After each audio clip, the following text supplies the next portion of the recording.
Hi divas, it's your girl Emmy here. Welcome back to my channel, welcome back to my bedroom, and welcome back to another episode of me.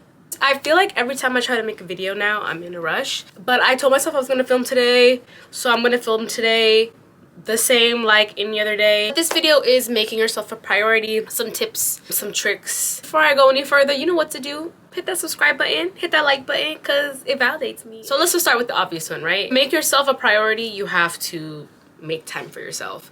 I feel like, especially as women of color, there's an expectation to just be there for everybody before you. It leads to people pleasing. I think I'll probably do a video on people pleasing, but I feel like that people pleasing mindset is instilled in us, and it can feel selfish and it can feel like wrong to make yourself a priority or set time out of your day for you. Something is always going to come up. So setting a time, whether it's your morning routine, whether it's when you come home, whether it's before you go to bed, whether it's a hot girl walk, listening to a podcast, moving your body, which is also really good for not only your physical but to your mental and your emotional health. Just carving out some time of your day, and if it can't be every day, every other day, 3 times a week, making yourself a priority. And I know this can be harder if you have kids or whatever the situation that you may be in, but I just feel like start with 1 day or twice a week, grow from there. Start with 10 minutes a day and grow from there. You want to make long-term impact, right? You want to make meaningful change. You don't want to say, hey, I'm gonna go vegan today and exercise 5 days a week.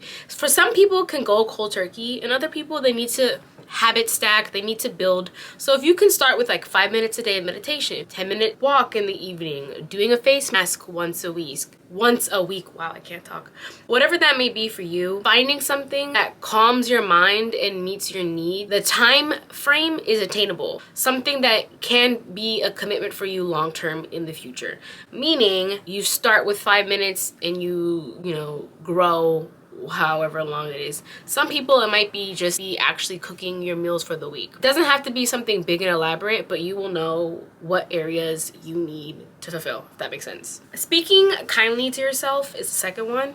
I have a whole video on negative self-talk because everything really does start in your mind. I know that people say like your thoughts create your reality. It's your action that creates your reality, and your thoughts form your beliefs, which impact your actions, which affect your reality. There is a middleman in between thoughts and reality, and that's your action. Your thoughts impact your action like very heavily. How many times have you caught yourself saying something negative about yourself? We gotta put a stop to self-criticism. Don't say anything to yourself that you wouldn't say to a friend, and start from there. But if you want to go more in detail about, you know, negative self-talk, what it is, how you talk to yourself, and how harmful it really is, I have a whole video on my channel. I think I posted it recently, so feel free to check that out. Number 3 of making yourself a priority, being clear on what you want. What do you want? What do you want? What are your standards? What are your values? Every chapter, every phase of life is going to require different things. So things that could have worked for yourself in the past may not and no longer apply in this current season. You can set standards, goals for yourself on a yearly basis, on a monthly basis, on a weekly basis, on a daily basis. It's really up to you. I feel like standards and accountability, they kind of go hand in hand, because it's one thing to say I'm going to do something, it's one thing to say I'm going to value something and not live by it. I think that could tie in with both the first and second example. You will continue to not be able to make yourself a priority if you don't trust yourself. And one way that you will gain trust for yourself is to trust yourself. You have to follow through with whatever commitments you make. You will continue to be in the same cycle of like not making yourself a priority or not living up to whatever expectation, goal, standard, whatever value you set for yourself if you can't be committed to yourself. You can be committed to all the things around you, right, externally, but not yourself.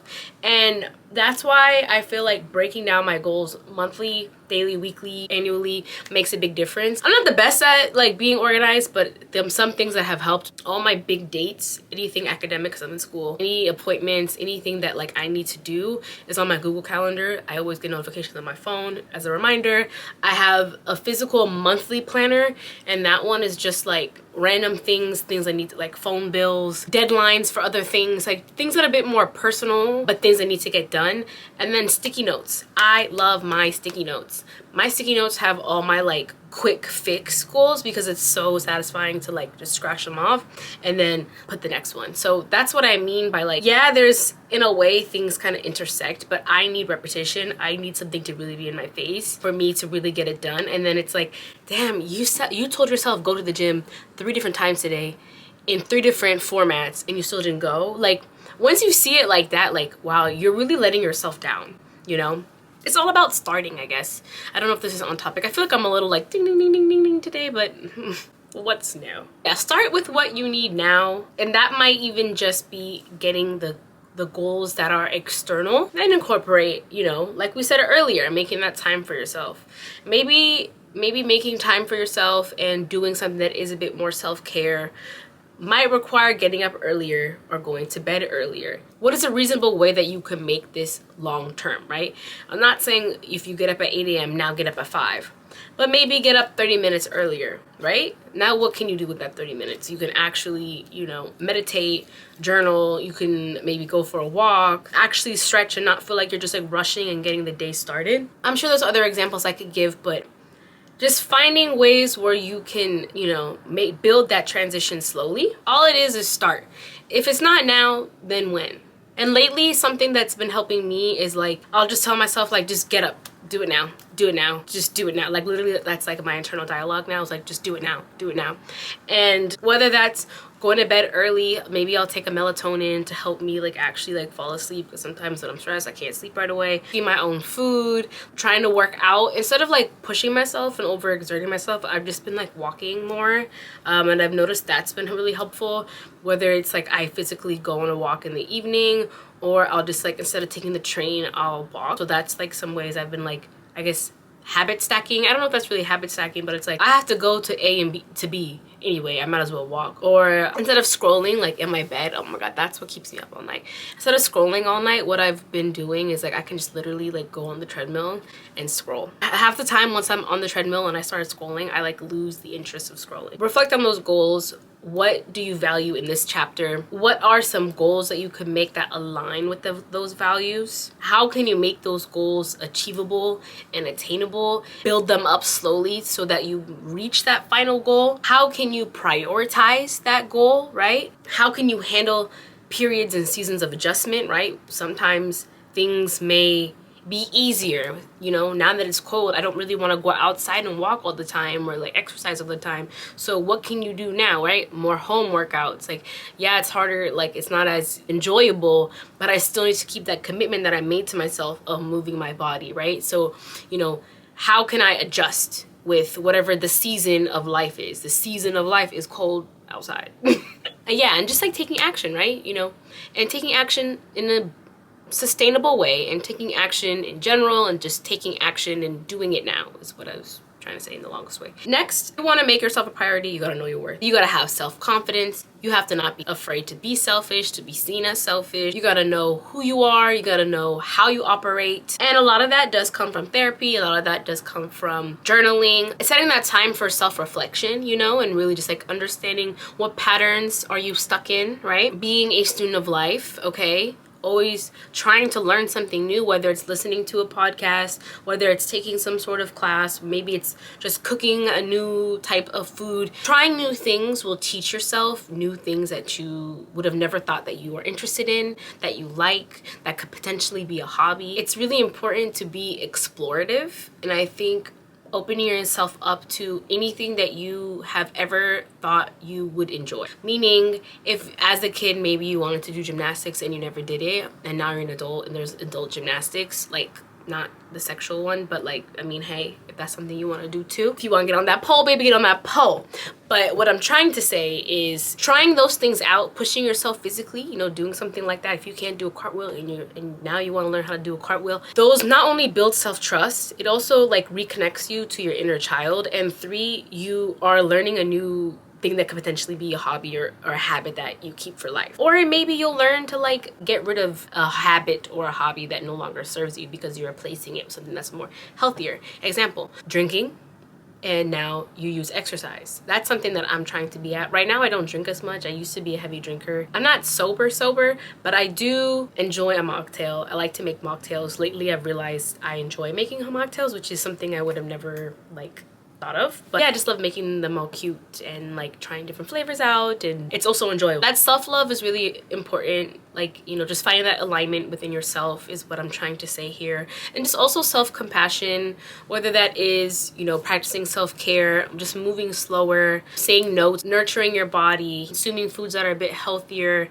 Maybe if you're realizing, you know, dairy and I don't get along, maybe cut it back a little bit instead of eating it with every meal, maybe once a day or every other day, you know, doing things that will make you feel better. Because through time you'll realize like, wow, I feel so much better without this thing, which is why I stopped drinking, right? Or I'm trying to stop drinking.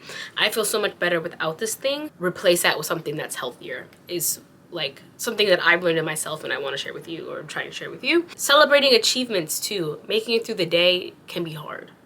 Making it through the day can be hard. And I think sometimes, especially if you grow up in that type of environment where making yourself a priority can be hard, celebrating yourself is something that is not normally heard of, or something that is practice. So I think just even taking a moment to, I took my exam today and I gave it my all. That deserves a celebration, because you deserve to be celebrated for small moments and big moments. Even if it's like, let's say your goal was to cook your meal for the month. You know, let's say you only went out to eat twice and you actually did cook a lot. That's an accomplishment. That was a goal, and you're seeing tangible progress to whatever goal that you've made. To know yourself, you have to practice those things.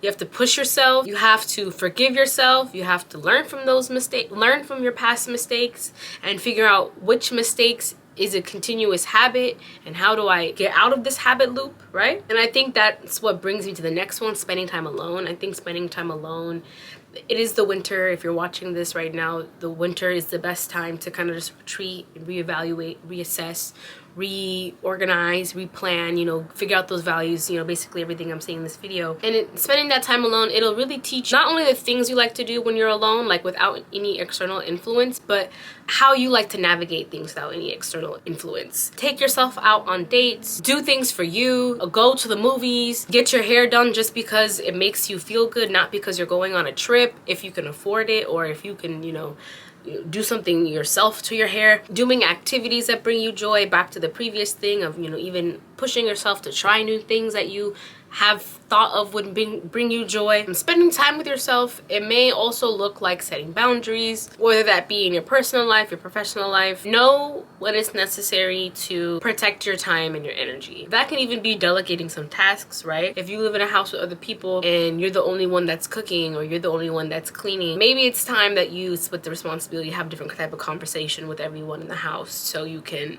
you know, split the responsibilities. Or if you're working on a team and you tend to be the one that takes up majority of the work, maybe it's time to, you know, get those tasks split up. To make yourself a priority, you express your needs. You communicate your needs to other people, so that way they can be heard and they can be received, and you can receive whatever it is that you're asking for. Spending time alone could also look like just taking a break, stepping away in the middle of, after a meeting, if work gets difficult, you take a 5 minutes to yourself, go outside. Maybe in between classes, sometimes I just take a little lap, be around the trees, really just you know, get myself together. Maybe spending time alone also looks like prioritizing your health, investing in your health, whatever that means to you. Don't be afraid to be selfish. I guess that's the next one. Like I said earlier, we spend so much of our time prioritizing other people, their expectations, that we really do forget about ourselves. It's really easy to lose yourself in the go, go, go mentality, very masculine world that we live in. But when you stop trying to please everybody and take a moment to do what you want to do instead, you claim back a lot of your power, you claim back a lot of your happiness. Life can be really hectic, and sometimes you can't negotiate certain needs of yours, and you can't neglect them either, especially to fulfill other people's needs. And sometimes it's okay to miss out on things in life. If you feel like you're pushing yourself to go to a concert, to go to an event, to go out to dinner, when you know you should stay home, it's okay. You don't have to tell people why you're not going. You can make up an excuse. You can just say you're not feeling well. Listen to your gut when you have those moments of I don't feel like going, but I'm pushing myself. Don't underestimate the power of journaling, okay? Journaling will tell you a lot, especially when it comes to those values, especially when it comes to what you actually, you may be prioritizing things that you aren't even aware of if you just sit down and write. And don't forget the last but not least, fake it till you make it. Law of attraction, manifestation, whatever you want to say. When you understand how powerful your mind is, when you go out into the world as the person that you want to be and not how you feel, the universe, God, whatever you believe in, starts giving you that reality. If you need an alter ego in moments where you don't feel like you can make yourself a priority, or even in moments where you just don't feel like enough, adequate, this enough, whatever it is, have that alter ego, have that nickname, have that pose you do in the mirror, whatever it is, have something that will always remind you how to do, what to wear, who you want to be, how you want to act, and associate all of those characteristics with that alter ego. And trust me, that makes a huge difference. Faking it till you make it builds confidence, okay? And sometimes people who have a hard time making themselves a priority are still gaining confidence in themselves. You're learning by doing. You're learning by, at first, mimicking this alter ego, but through time, that alter ego and you, no different. You'll have to make a new alter ego. An even badder, better, bigger bitch. Okay. Visualizing, right? What that person looks like, what that looks like to you. You could even make it an actual person. Like even Beyonce, you know, she has her Sasha Fierce, right? That mindset shift that happens when you fake it till you make it.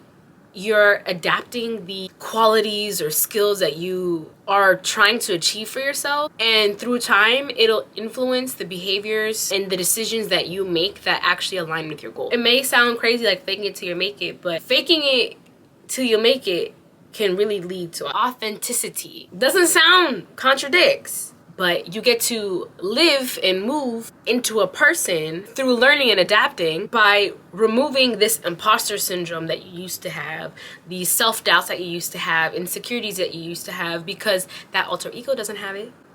Okay.